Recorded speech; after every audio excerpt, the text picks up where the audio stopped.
Buenas tardes. Bueno, en primer lugar, quiero daros a todos la bienvenida a esta inauguración de la exposición en homenaje a Albert Camus y que el Aula de las Metáforas organiza en colaboración con el Instituto Francés de Madrid. Tenemos aquí a su director, Jacques Duclerc. Muchas gracias, Jacques, por tu presencia, por todo el apoyo y toda la colaboración para que esta exposición haya sido posible. Por supuesto, también tengo que agradecer la presencia de Patricia Álvarez, la consejera de Cultura del Ayuntamiento de Grado, su presencia y su colaboración constante también con el Aula de las Metáforas. Esta es una exposición muy especial, como comprobaréis, ahora os vamos a explicar también cómo funciona para que quienes todavía no lo sepáis, y hemos tenido la idea de integrar esta exposición tan especial del centenario de Camus en este espacio que para nosotros y creo que para vosotros también será muy especial, que es el Aula de las Metáforas. Creo que aquí, acogiendo entre nosotros, entre estos libros, entre esta aventura que tenemos aquí en el aula, es como mejor podemos apreciar y como mejor podemos proyectar hacia el exterior, pero también interiorizar en nosotros el legado de un intelectual tan importante para la historia de la cultura occidental como fue Albert Camus, tan vinculado, como sabéis muchos de vosotros, con España y con Asturias. Bueno, pues quiero fundamentalmente daros las gracias por estar aquí, invitaros a que recorráis la exposición hoy y más días, estará abierta hasta el 31 de diciembre, con toda la calma del mundo y que a la vez recorráis el Aula de las Metáforas, esta casa que, como sabéis, es vuestra. Aquí tenéis la Casa de la Poesía y una Casa de la Poesía no puede ser una casa cerrada, tiene que ser necesariamente una casa abierta a la presencia de todos. Bien, estaba anunciada la presencia esta tarde entre nosotros de Fernando Beltrán. Por desgracia, un contratiempo familiar le impide estar esta tarde con nosotros físicamente, pero sí que nos manda unas líneas, una nota que paso a leeros un poco para que su voz también nos acompañe esta tarde y para que nosotros, en un momento difícil para él, pues podamos también acompañarle con la audición de estas palabras. Leo el texto de Fernando. Queridos amigos, al pie del tren que me precipita hacia la extraña boca de túnel que es la muerte, y a luz, sin embargo, al otro lado, que es despedir con orgullo y alegría de pertenencia a una persona excepcional, mi abuela Carmen, querría solamente transmitir mi agradecimiento emocionado a todos cuantos me ayudaron en este largo mes de esfuerzo colectivo para que la convocatoria de esta tarde se haya hecho realidad. Y con ella, el homenaje que el Aula de las Metáforas quería hacer en el año del centenario, de su centenario, a Albert Camus, un autor imprescindible en la reciente historia de la literatura universal y un pensador que atravesó la convulsa historia del siglo XX con la lucidez, el compromiso y la valentía de esos extraordinarios seres que, agarrados con fuerza conmovedora al incómodo y pesado arado, a veces, de la ética personal, optaron por remover las conciencias, agitar el cauce de las aguas de sus contemporáneos y complicarse definitivamente la existencia, allanando, sin embargo, con su obra y su ejemplo, la vida de los demás. Y algo de esa misma valentía hemos tenido también estos días, embarcándonos en una propuesta expositiva multimedia única en su género, que nos ha abierto los ojos a una nueva forma de acceder a la cultura y la posibilidad de asistir a continuación a la proyección de un documental hermoso y estremecedor al tiempo, a la altura y latido de su protagonista, documental que podremos ver a partir de las 8, después de la presentación de la figura de Camus nos hará Ricardo Menéndez Salmo.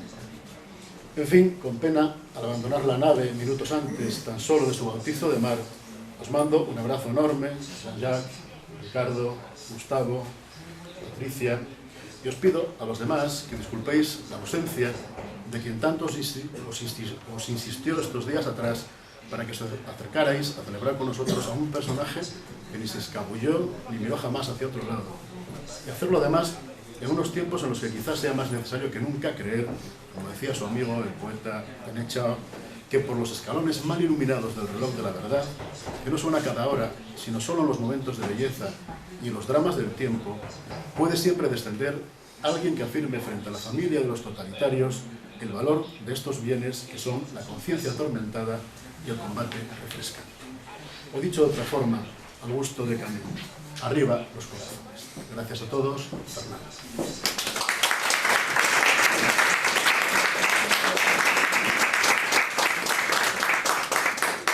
Estas son las palabras de Fernando y a continuación nos hablará Patricia Álvarez, luego Jean-Jacques y luego Gustavo os explicará cómo funciona la exposición. Bueno, buenas tardes a todos. Yo voy a ser muy breve. Hoy verdaderamente los protagonistas es primero Albert Camus y Jean-Jacques, que le queremos dar la bienvenida aquí a Grado en nombre de todos los moscones. Para nosotros es un verdadero placer tenerla aquí y sobre todo, bueno, pues también agradecer tanto a Leopoldo como a Fernando, que desgraciadamente no ha podido estar aquí, y a todo el equipo del Aula de las Metáforas que nos está acompañando, y a Gustavo, coordinador de cultura, aunque no le gusta nunca que le agradezcan nada, pero también lo tenemos que incluir, porque bueno, el trabajo en equipo es lo que ha hecho posible esta exposición, este homenaje a Albert Camus, que yo creo que bueno, es muy original.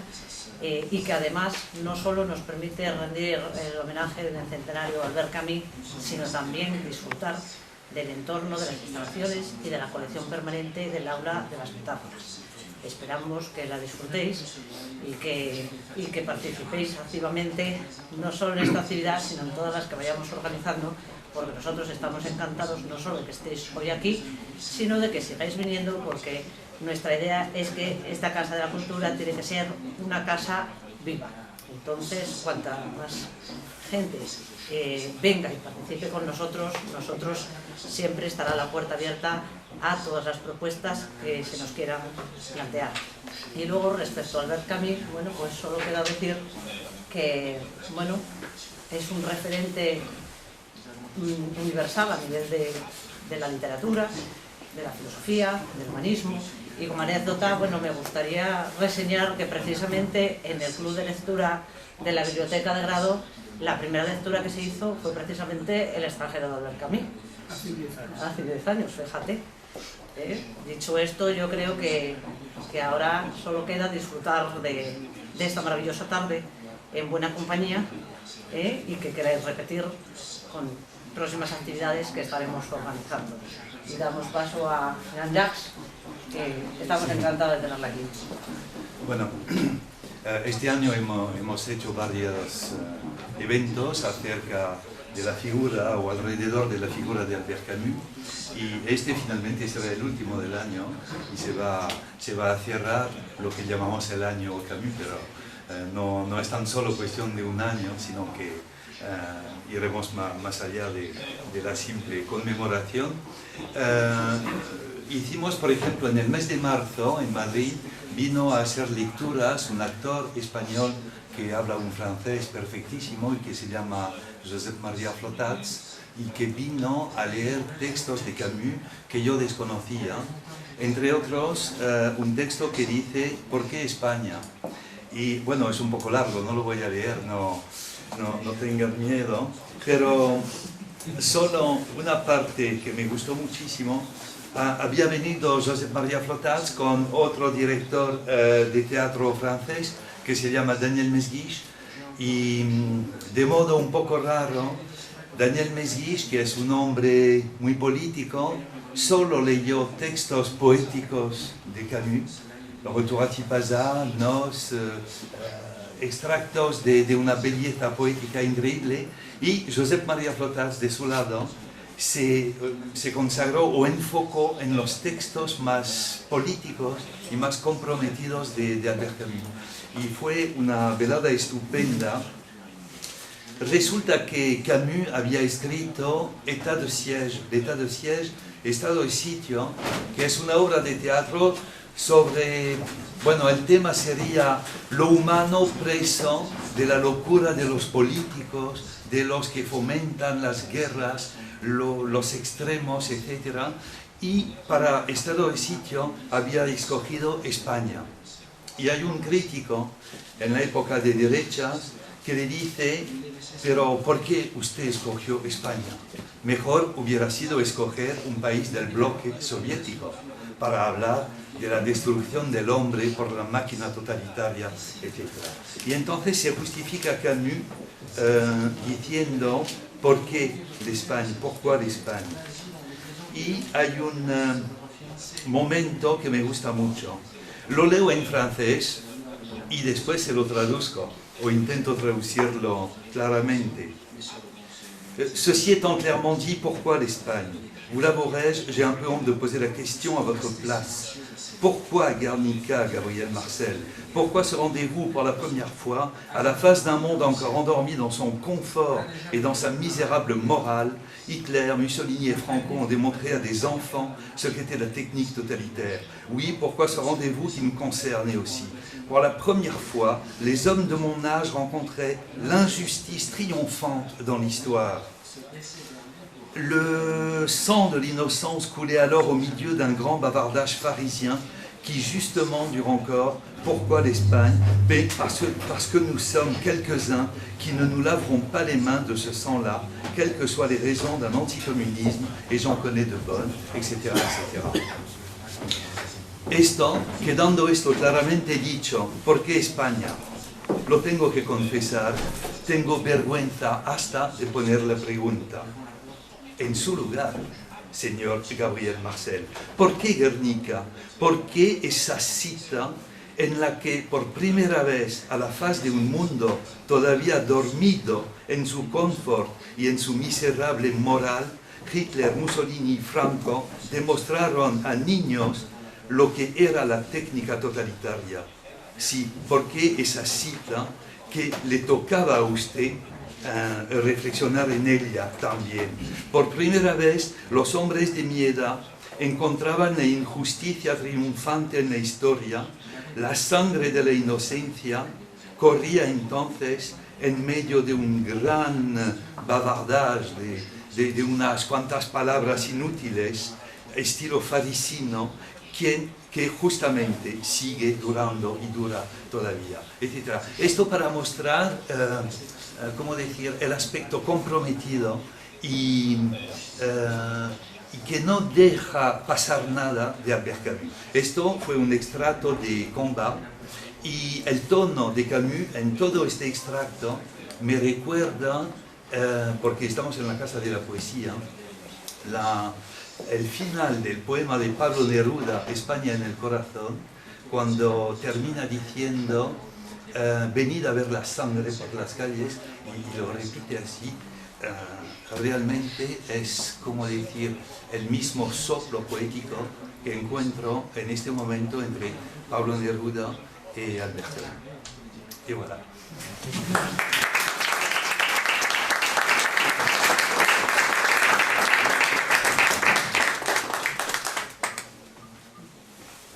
Bueno, como decía Leopoldo, se ha querido traer la exposición dentro del aula, integrarla en la colección e integrarla en el espacio y en la colección, porque bueno, desde el principio pensamos que era lo más adecuado.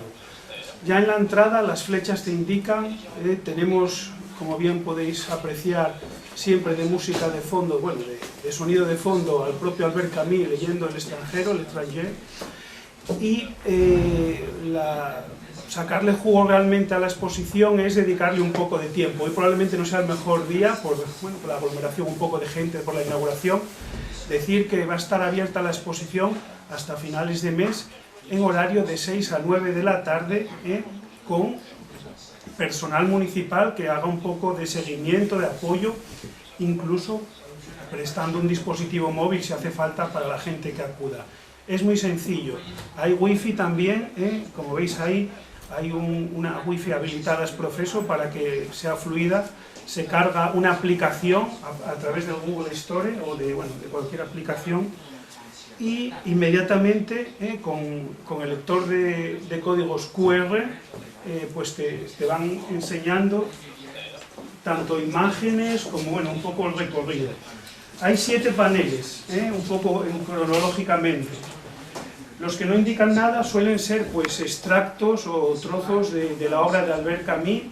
Los que ponen el símbolo del play, bueno, de eso, son audios o vídeos, sobre todo en la parte de arriba hay vídeos muy curiosos, uno una grabación casera que imitan como una corrida de toros la familia de Albert Camus. Hay otra imagen, un vídeo de 1 minuto y medio aproximadamente sobre cuando recibió el premio Nobel. Lo que os comentaba, hay otras que son citas de él. También hablando de las citas, veis que hay muchos paneles a lo largo de la exposición, a lo largo de los 2 pisos del aula de las metáforas, con extractos de citas célebres de Albert Camus. Y bueno, solo invitaros a que vengáis, porque en un segundo se os enseña, se os carga la aplicación y bueno, lo que realmente es interesante es verla con un poquitín de tiempo. También comentaros, aprovechando esta nueva tecnología, hemos hablado ya con algunos de los institutos de aquí locales y hablaremos con otros de la zona, aprovechando que tenemos buena relación con el departamento de lengua con Carmen del instituto, y ya tenemos cerradas visitas guiadas de escolares de secundaria, que creo que les puede sorprender. Pues es otra forma de ver la cultura, como comentaba, me parece que había sido Patricia, y acercar pues la figura de Camus, y también, porque es uno de los objetivos, el aula con este tipo de exposiciones integradas en la colección. Simplemente eso, invitaros a que paséis. Otra cosa importante, tenemos abierto, como decíamos, de 6 a 9. Si alguien no puede por las tardes, simplemente poniéndose en contacto con nosotros, no tenemos inconveniente en abrir el aula, en abrir la exposición en cualquier otro horario por semana, de lunes a viernes. Estamos aquí para que se visite y para que se disfrute. Y nada, muchas gracias por vuestra presencia a todos.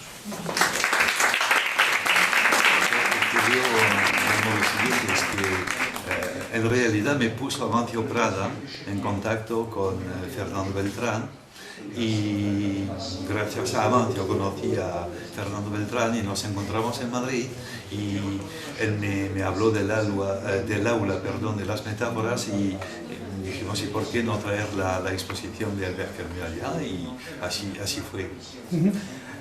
¿Qué te parece la primera impresión de lo que es el aula en general, y luego la integración de la exposición en las propias instalaciones y en la colección del aula? El entorno del aula de las metáforas es fabuloso, porque no más entrar en este patio, pasar aquí, es un lugar bastante mágico, porque no creo que exista en España otro caso de aula que dé tanto lugar y tanta importancia a la poesía. Veo que también hay obras en lengua de Asturias, obras en catalán, y entonces me parece una idea estupenda.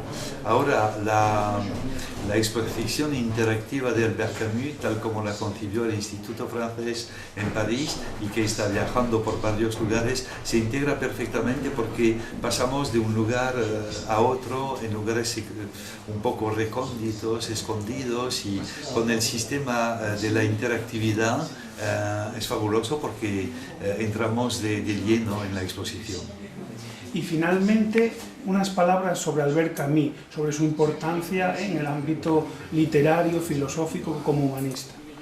Bueno, Albert Camus para mí son recuerdos, como para muchos creo, recuerdos de la adolescencia, recuerdos de haber descubierto L'Étranger, El extranjero, que es una novela fantástica para un adolescente, porque entramos inmediatamente en esta escritura blanca, como diríamos blanca, fácil, y poco a poco nos vamos integrando a este personaje de Meursault, con sus contradicciones, su desánimo, su dificultad de vivir. Entonces tiene una resonancia espectacular para un adolescente. Después descubrí más tarde las obras filosóficas de Camus, alrededor de la noción de absurdo, lo absurdo que es vivir, después el teatro, después obras maestras como La Peste.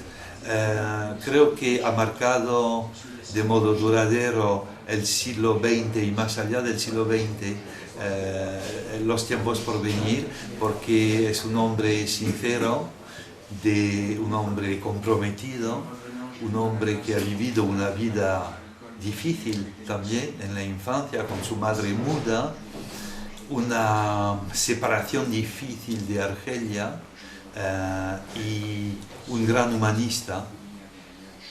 Muchas gracias.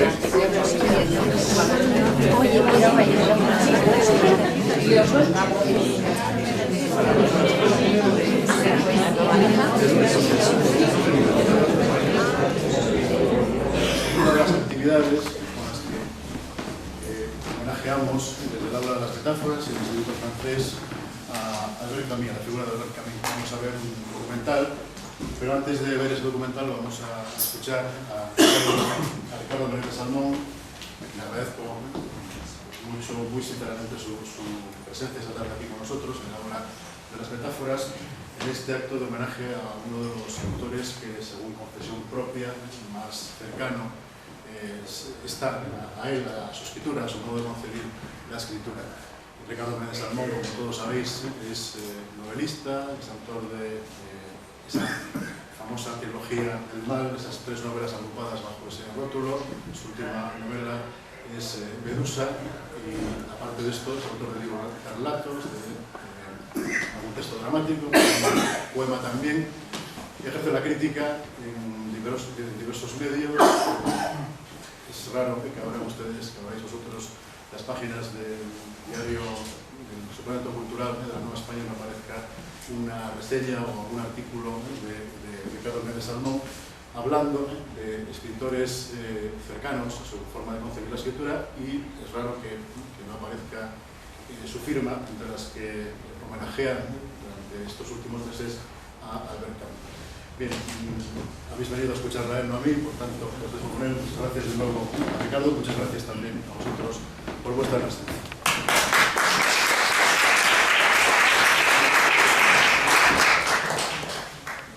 Gracias a todos. Bueno, buenas tardes y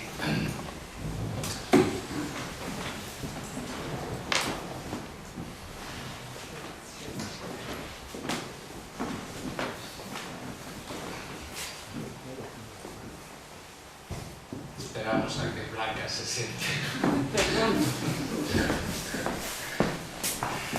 Buenas tardes y muchas gracias por vuestra presencia. La verdad es que da gusto ver un acto entre semana y en un sitio, digamos, fuera de los lugares de que comúnmente la cultura encuentra cómoda en Asturias, lleno de gente para lo que nos reúne.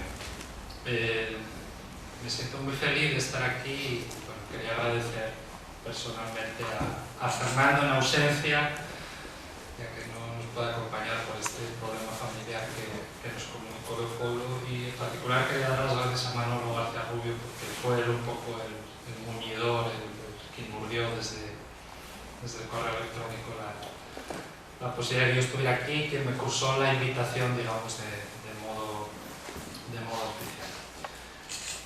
Y feliz de compartir con vosotros esta efeméride, porque, bueno, de algún modo todos vivimos un poco presos de la superstición de los números redondos, ¿no? Y siempre somos un poco animales conmemorativos, siempre estamos conmemorando centenarios, bicentenarios, tricentenarios, a veces milenios, cincuentenarios. Y a veces a mí me hace la sospecha de que muchas de esas celebraciones están bastante vacías no de contenido, pero bueno, sí de mérito, ¿no? Celebramos demasiadas cosas, pero creo que por fortuna hoy no es el caso, ¿no? Lo que nos ocupa hoy creo que es un homenaje no solo merecido, sino yo diría necesario, porque celebramos a un escritor, y aquí hablo en primerísima persona, ¿no? Que me parece absolutamente decisivo para entender la literatura no solo del siglo XX, sino muchos de los problemas contemporáneos que nos acucian. Y me parece un escritor decisivo también para intentar arrojar luz sobre qué puede la literatura o el pensamiento, por extensión, regalarnos a nosotros, a personas que viven en el siglo XXI, hoy en día. Yo creo que Camus es un un escritor especialmente memorable porque para nosotros, ciudadanos, como digo, de un momento históricamente difícil y complejo, quizás porque él vivió en primerísima persona, desde sus inicios hasta su muerte prematura, siempre en un contexto de crisis. Esta palabra que nos hemos acostumbrado a ella, por desgracia, en los últimos años. Nació en un momento muy duro para el siglo, un año antes del estallido de la Primera Guerra Mundial. Nació en un contexto muy perverso. Camille fue un niño pobre, un niño miserable, en un lugar abandonado a la mano de Dios, y seguramente su destino hubiera sido muy negro si no lo hubieran salvado esas dos personas que fueron Louis Germain y Jean Grenier, sus maestros queridos en Argelia, y bueno, ciertas figuras del ámbito familiar, sobre todo su abuela. Fue un hombre que en plena juventud vive la convulsión de la Segunda Guerra Mundial. Recordad que El extranjero se publica en el año 42, es decir, en la Francia ocupada. Y fue un hombre al que le tocó vivir también en primerísima persona el desmoronamiento del gran sueño igualitario, ¿no? Él tuvo la valentía, como otros intelectuales, como el caso de Arthur Koestler, por ejemplo, de George Orwell, de señalar desde el primer momento, en fin, la perversidad que se ocultaba detrás de aquel aparente rostro benigno, de esa idea en la que él creía, de esa idea igualitaria. Luego hablaremos un poco de qué consecuencias tuvo en su vida ese acto de dignidad, creo, ¿no?, de honestidad intelectual. Y en ese sentido, dado que Camus es un individuo que nace, crece, sueña y trabaja en un contexto de crisis permanente, me parece que es interesante para nosotros, que somos sujetos seguramente mucho más dormidos que él, que muchos de sus contemporáneos, pero que en cierta medida también estamos constreñidos a un contexto crítico. Y crítico no tanto por una cuestión económica, que es lo que intentan vendernos desde todas las instancias de poder, sino porque creo que lo que nos recorre fundamentalmente es una crisis de valores muy profunda, una crisis contra la que su literatura siempre contrapunta. Ayer decía Emilio Lledó, uno de los últimos sabios que quedan en este país, que la verdadera crisis que estamos viviendo es la crisis de la inteligencia. Bueno, creo que es un diagnóstico bastante acertado. Después de esta introducción que yo voy a hacer, que será somera porque podemos estar hablando de Camus horas y horas, obviamente es un escritor inagotable y yo insisto, me siento muy cerca a él, cualquiera que haya habido mi literatura, algunos de mis libros. Creo que es transparente el influjo que la concepción camusiana del hombre y la concepción camusiana del arte han jugado para mí como creador. Vamos a ver un documental dirigido por otra de las figuras claves, yo creo, de la inteligencia francesa del pasado siglo, que es Jean Daniel. Un documental muy hermoso, porque cuenta muy poco espacio, en apenas 50 minutos, cuenta una vida y una pasión. Es un documental cuyo título es un oxímoron, muy hermoso también, que es Albert Camus, una tragedia de la felicidad. Parece que tragedia y felicidad no pueden darse la mano, pero yo creo que en toda su obra de algún modo está presente ese doble impulso, ¿no?, de lo dramático y de lo épico, de lo luminoso y de lo oscuro, de lo solar y de lo demoníaco. Y creo que este documental que vamos a ver es tremendamente ilustrativo de esta peripecia existencial y de esta maravilla creadora que la literatura de Camus nos regala. La literatura de Camus para mí es muy interesante porque logra dos cosas muy complicadas. Y es ser, por un lado, una literatura tremendamente diáfana. Quienes hayáis leído a Camus habréis tenido la experiencia de que es muy fácil leer a Camus, pero al mismo tiempo es una literatura tremendamente profunda. Es decir, en él esta doble exigencia de la claridad, esa cortesía, digamos, del lector, por un lado, la inteligibilidad del discurso, no entra en contradicción con la profundidad del discurso. Hay grandes escritores que son muy oscuros, pero no es el caso de Camus. Camus es un escritor, yo creo, para todos los públicos, para todas las sensibilidades, y entiendo que también para todas las inteligencias. Y en ese sentido creo que su obra ha resistido muy bien el paso del tiempo. Estos días releía Los caminos de la libertad de Sartre, su trilogía novelesca sobre los años 50 en Francia, y sentía que había envejecido mucho peor la obra de su primer amigo y después rival, ¿no? En ese sentido, creo que esta diafanidad del discurso camusiano ha hecho que de algún modo le ha permitido mantenerse indemne en cierta medida a lo paso del tiempo. En este documental que vamos a ver hay un momento, desde mi punto de vista, revelador y muy interesante para entender quién fue Albert Camus, ¿ya? A mí me parece el momento más emotivo del documental. Y ya que estamos en una casa de poetas y de poesía, hay una especie de justicia poética en que sea un poeta quien nos ceda, desde mi punto de vista, quizás la mejor imagen de quien Camus fue, ¿no? Ya se citó antes en las palabras que Fernando nos escribía desde Madrid, y estoy refiriéndome a René Char, que como sabéis fue amigo íntimo de Camus, al final de su vida compartió la vida con él en Provenza, y Camus siempre reconoció que para él fue el poeta seguramente más excepcional que los letras franceses dieron en el siglo pasado. Hay un momento en la película de Jean Daniel en el que se recoge una cita de un libro muy hermoso que Char publicó al final de la Segunda Guerra Mundial, que se llama Himnos a Himnos. Que no es un verso, realmente es un aforismo, pero yo creo que esconde un poco esta clarividencia de los poetas, ¿no? Los poetas a veces nos regalan, Pamoneda dice que la poesía no es literatura, que es otra cosa, ¿no? Está más cerca de la filosofía o de la mística. Quizá en este sentido tenga razón. A veces el poeta, en un golpe, en una iluminación, logra lo que los novelistas necesitamos si es que logramos 200 o 300 páginas. Hay una frase de René Char en Himnos a Himnos que dice: la lucidez es la herida más cercana al sol. Yo creo que esa frase define perfectamente quién fue Albert Camus.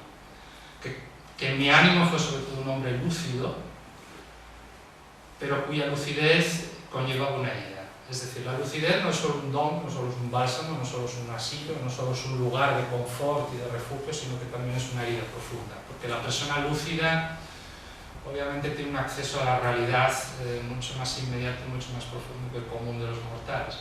Y el acceso a la realidad nunca es unívoco, siempre es ambiguo.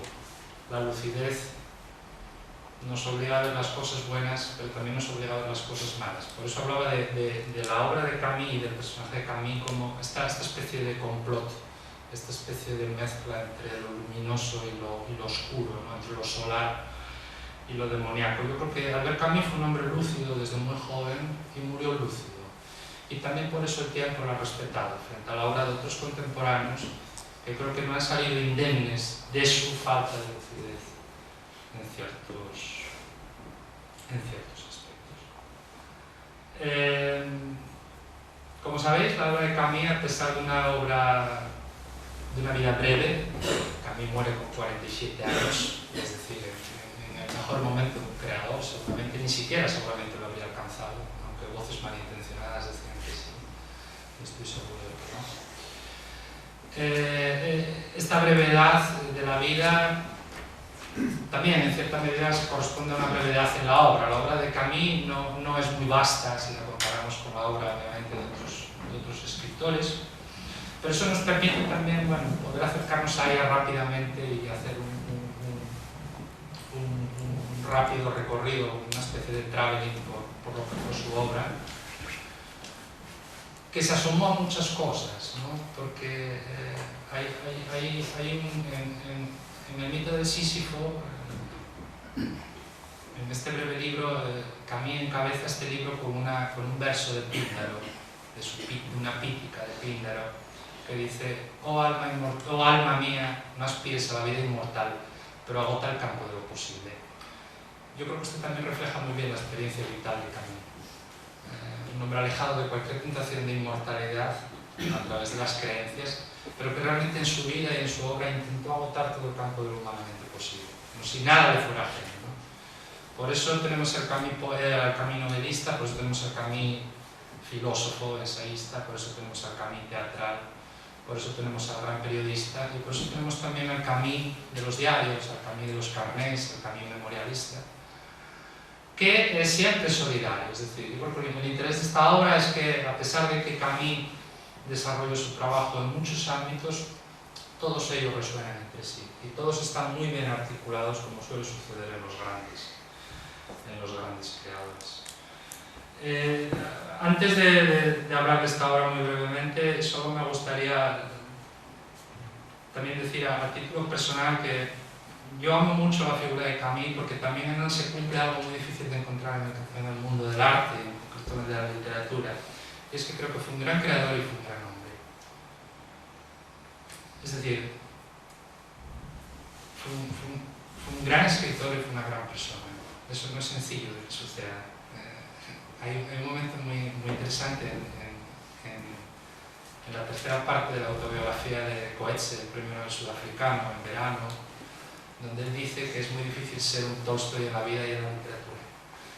Que normalmente detrás de un gran escritor siempre existe un hombre poco interesante de conocer, gris, anodino, cuando no directamente un ser especial. Yo cuando leía esto me acordaba de, para mí, el otro gran escritor francés del siglo XX, para mí, sin embargo, una bestia humana, que es Luis Ferdinand Céline. De algún modo, estas dos figuras son antitéticas, son gigantescas como escritores los dos, Camus y Céline, pero a nivel humano, uno, desde mi punto de vista, representa todo lo que de digno, de bueno, de importante hay en nuestra condición, frágil siempre, pero heroica en cierta medida, y el otro todo lo que puede haber de miserable, de oscuro, de olvidable, ¿no? La obra de Camus,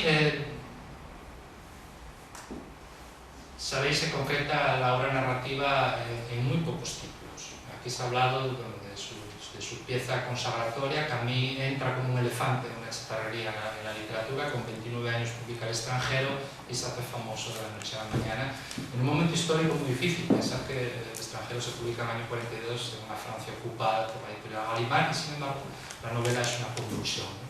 Aún hoy la leemos 70 años después, y esas primeras fases de mi madre ha muerto ayer, quizás fuera, mi madre ha muerto hoy, quizás fuera ayer, todavía nos conmociona, ¿no? De alguna manera le da carta de naturaleza a muchos de los problemas del hombre del siglo XX. En el año 45 publica quizás su libro más leído, más celebrado, La peste.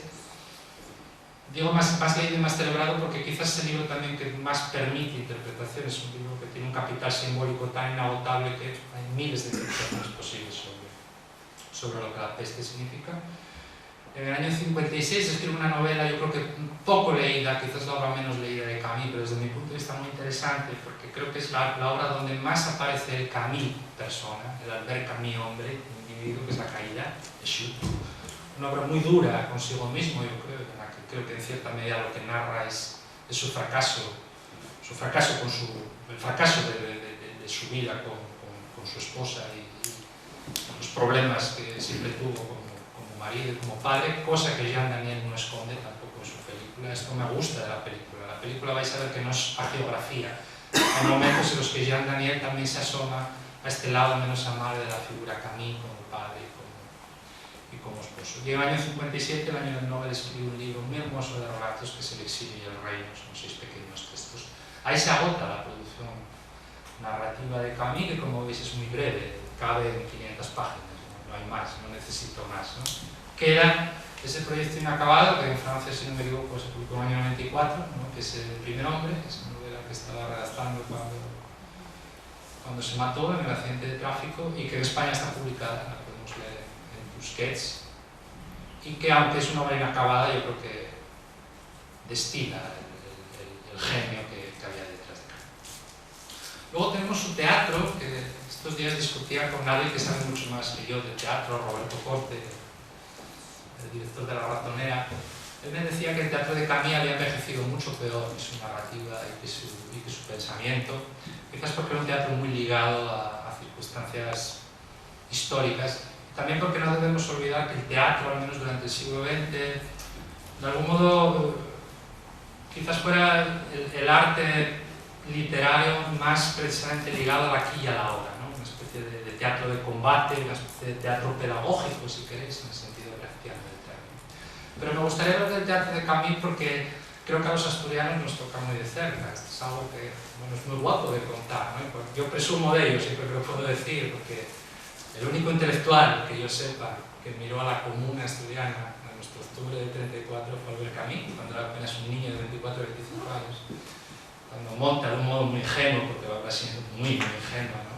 Pero monta con un grupo de amigos su revolución en Asturias. Es un texto que la gente conoce muy poco, seguro que en esta sala muchos tenéis noticia por primera vez de la existencia de este libro, del cual es difícil hasta de encontrar. Este libro lo publicó José Antonio Masas en Ayala en el año 77 y yo creo que no se ha vuelto a reeditar. Es un libro interesante como documento antropológico, ¿no? Porque incluso hay notas de Camille, de Suclar, que él decía que los mineros tenían que hablar asturiano en la obra, ¿no? Cuando la representaban. Es muy guapo, es un texto muy ingenuo porque obviamente los mineros y los republicanos que él presenta parecen sacados de las aventuras de Alcácer y Pedric, ¿no? Pero tiene este interés de que de pronto un niño, prácticamente un chico de 24 o 25 años, que está empezando a dar sus primeros pasos, siente esa llamada a España de la que hablaba antes Jean-Jacques y encuentra en la comuna asturiana un lugar desde el que reflexionar sobre algo que le va a acompañar toda su vida.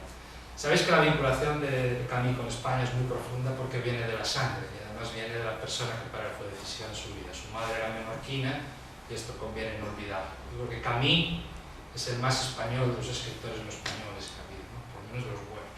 Yo creo que siempre amó mucho a este país y por eso España le dolía, ¿no? Le dolía realmente de un modo muy profundo, porque no debemos olvidar que todos los desmanes del siglo XX no empezaron en el año 39, el 1 de septiembre, cuando la Wehrmacht cruza de Danzig, sino que empezaron aquí en el octubre del 34 precisamente y el 18 de julio del 36. El resto de las obras de Camille teatrales, insisto, bueno, hay un par de piezas que son homenajes a Dostoyevsky, que como sabéis era su narrador predilecto, Los justos y los poseídos. Son dos obras donde él reflexiona sobre el terrorista, una figura que a él siempre le apasionó, lo que él llamará luego en El hombre rebelde los asesinos delicados. Son dos obras, a mí me gustan mucho porque me gusta mucho Dostoyevsky, me gustan mucho Los demonios, que es el libro en el que está inspirado. Pero bueno, son también dos obras quizás vistas hoy en perspectiva que no tienen obviamente la estatura de su narrativa y de su ensayística. Luego está Estado de sitio, del cual Jean-Jacques hablaba antes también, que es una obra muy representada ahora en España. Está El malentendido, que está basada en un hecho verídico, una historia muy dramática que sucede en Francia durante la Segunda Guerra Mundial. Y está la que yo creo que es su gran obra teatral, que sí, yo la he visto hace poco, he tenido la suerte de verla hace poco en el Festival de Teatro de Úbeda y es una obra que sigue manteniendo una fuerza impresionante. Quizás porque es la que más alejada está de un marco contemporáneo, es el Calígula. El Calígula de Camille creo que sigue siendo una obra realmente poderosa. Y luego ya, dejando de lado los carnés, dejando de lado su trabajo en Combat, dejando de lado todo su trabajo periodístico, toda su reflexión sobre todo sobre el tema de Argelia, que como veréis en la película también yo creo que es la herida que nunca se cerró en el corazón de Albert Camus. Nos queda su lado ensayístico, su lado filosófico, que creo que es de alguna manera donde se la jugó, y también lo veréis en la película, que se incide mucho y se reflexiona mucho sobre este asunto. Hay una serie de libros más o menos importantes, pero sobre todo creo que hay dos libros que han quedado y que aún hoy se siguen leyendo con enorme placer y con enorme verdad. Uno es El mito de Sísifo, del que hemos hablado, un libro muy breve, en el que, bueno, de algún modo Camille retrata toda su filosofía del absurdo y se enfoca en este libro, en este pequeño tratado, la gran pregunta, digamos, del existencialismo, que él cifra en la pregunta por el suicidio. Recordáis el inicio del mito de Sísifo, es esta frase que se ha hecho célebre de que solo existe un problema filosófico verdaderamente grave y es el problema del suicidio. Toda una reflexión muy interesante porque desde una conciencia atea como la de Camille, cómo justificar el sinsentido de la vida. Bueno, él da razones a través precisamente del heroísmo individual, del heroísmo colectivo. Es un libro que creo que aún hoy nos lanza mensajes, ¿no? 50 o 60 años después. Y luego, sobre todo, está el que para mí es quizás el libro decisivo dentro de la trayectoria de Camille, y yo esto lo confieso, para mí es uno de los libros capitales del siglo XX. Es un libro del que no se vuelve, o no se vuelve del mismo modo, que es El hombre rebelde. La lectura del hombre rebelde para mí es una de esas 5 o 6 lecturas que cambian tu vida como lector, ¿no?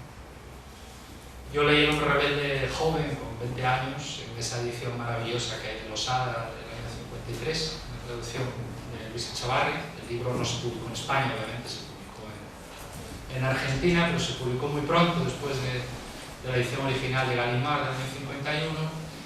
Y El hombre rebelde es un libro apabullante, ¿no?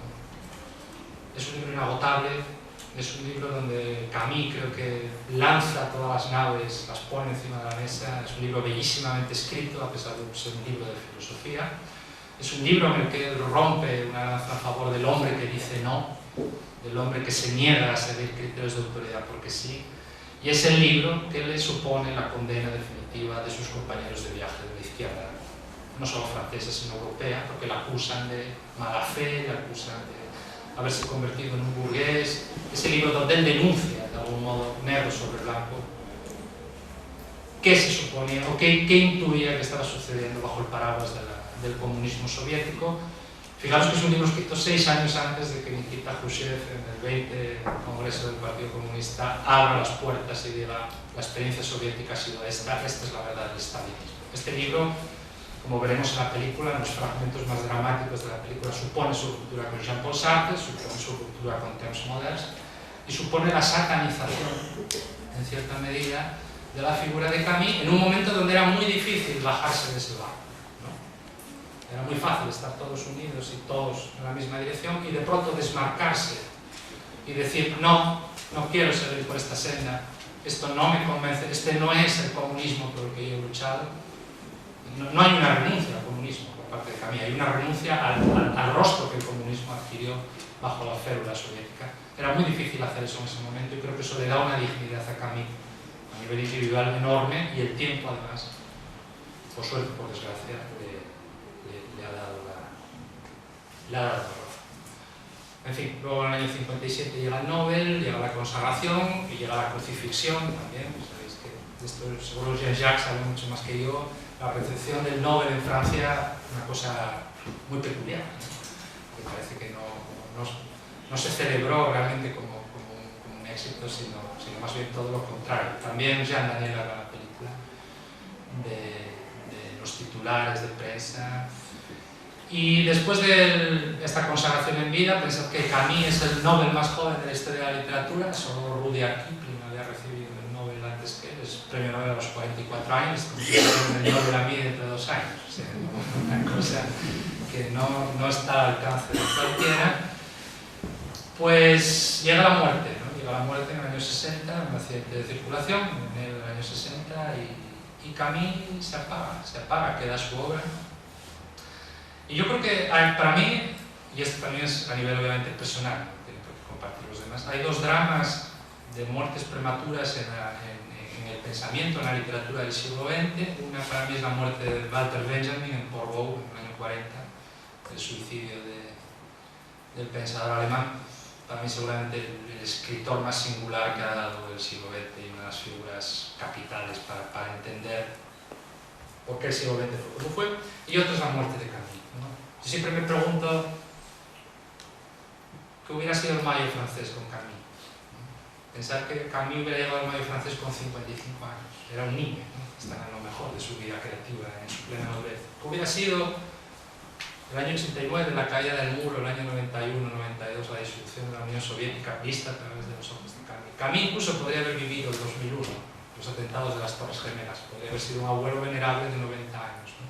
Creo que es una pérdida realmente. Aquí habría que hacer literatura ficción o filosofía ficción, pero creo que es un drama que de alguna manera se nos haya hurtado esa voz. Sobre todo, yo confieso, aunque no habría nacido en aquel momento, pero mi sueño hubiera sido ver discutir a Albert Camus y a Michel Foucault.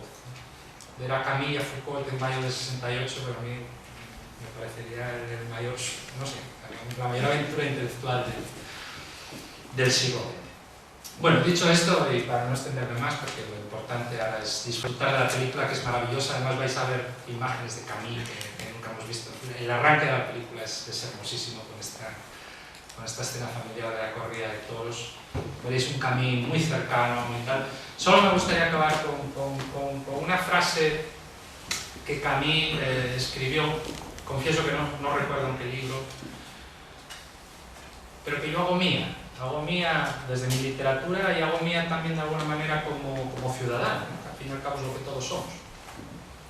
Y si la literatura tiene algún poder, debe ser ese, interpelarnos cotidianamente para que no aceptemos porque sí las cosas, para que no seamos individuos gregarios, para que no seamos ovejas, para que no seamos rebaño y para que no aceptemos tantas cosas como íbamos aceptando últimamente, por lo menos en nuestro contexto.